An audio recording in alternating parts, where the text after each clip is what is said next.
Êtes-vous dans une saison de votre vie où tout semble sec, aride et sans saveur? Peut-être que votre routine est pleine, votre agenda est chargé, mais votre cœur, lui, est vide. Vous accomplissez vos tâches quotidiennes, vous souriez aux gens, mais à l'intérieur, il y a ce sentiment persistant de soif. Une soif que ni le succès, ni les relations, ni les divertissements ne semblent pouvoir étancher. C'est comme marcher dans un désert spirituel, où Dieu semble lointain et silencieux. Vous priez, mais vos paroles semblent se perdre dans le vide. Vous vous souvenez peut-être d'une époque où votre foi était vibrante, où la présence de Dieu était palpable. Mais aujourd'hui, il ne reste que le souvenir et une profonde nostalgie.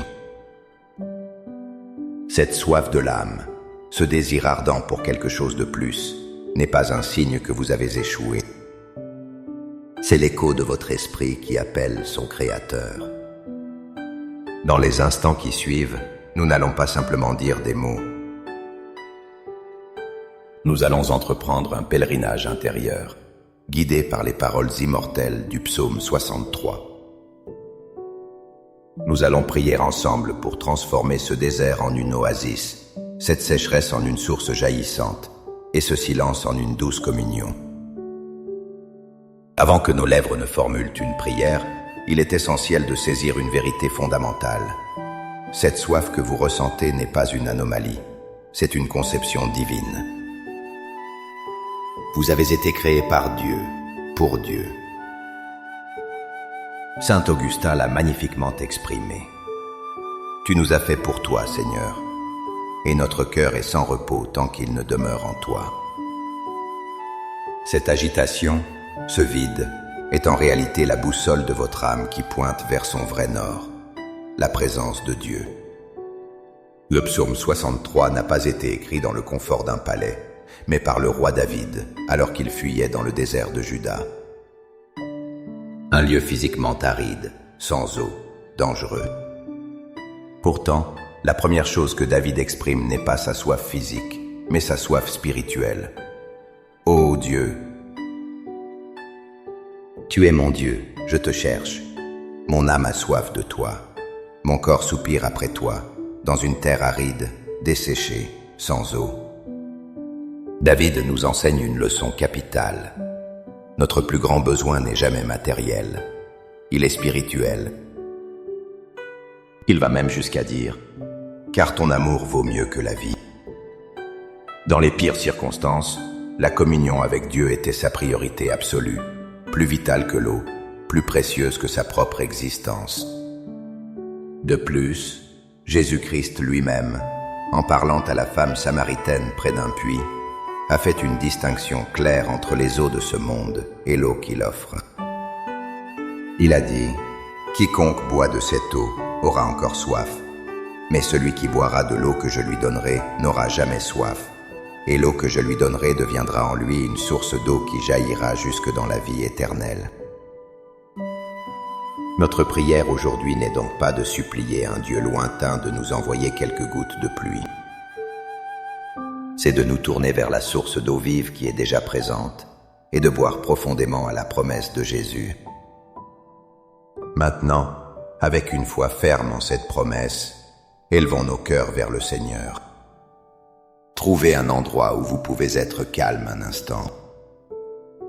Fermez les yeux, respirez profondément et laissez ces paroles devenir le cri sincère de votre propre âme. Prions ensemble. Père céleste, ô Dieu, tu es mon Dieu. En cet instant, je me détourne du bruit du monde, des distractions de ma vie, pour te chercher de tout mon cœur. Je viens devant toi tel que je suis, fatigué, assoiffé, dans ma propre terre aride, desséchée et sans eau. Mon âme a soif de toi. Mon corps et mon esprit soupirent après ta présence. Je reconnais que sans toi, je suis vide. Seigneur, je dépose à tes pieds toutes les sources brisées auxquelles j'ai essayé de boire. Je dépose la quête incessante de validation, le besoin de performance, la course au succès matériel et les divertissements qui ne font qu'anesthésier ma soif pour un court instant.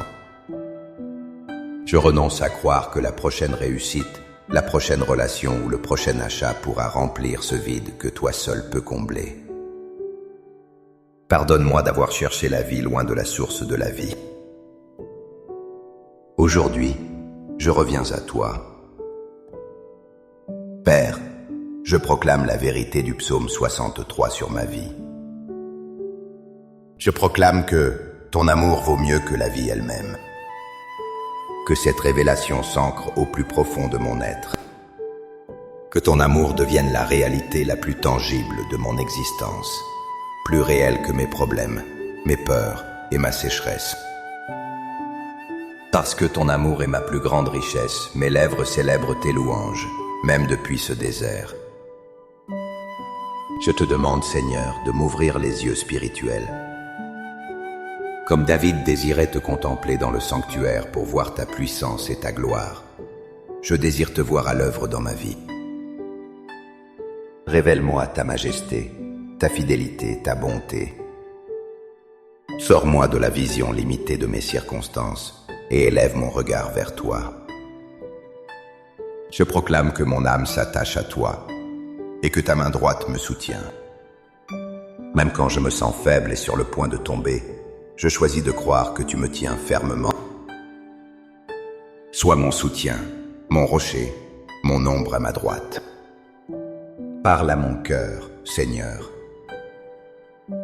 Dans le silence, dans le calme, que ton Saint-Esprit vienne comme une pluie douce sur la terre desséchée de mon âme. Remplis-moi à nouveau. Je te demande, Jésus, de me donner à boire de cette eau vive que tu as promise.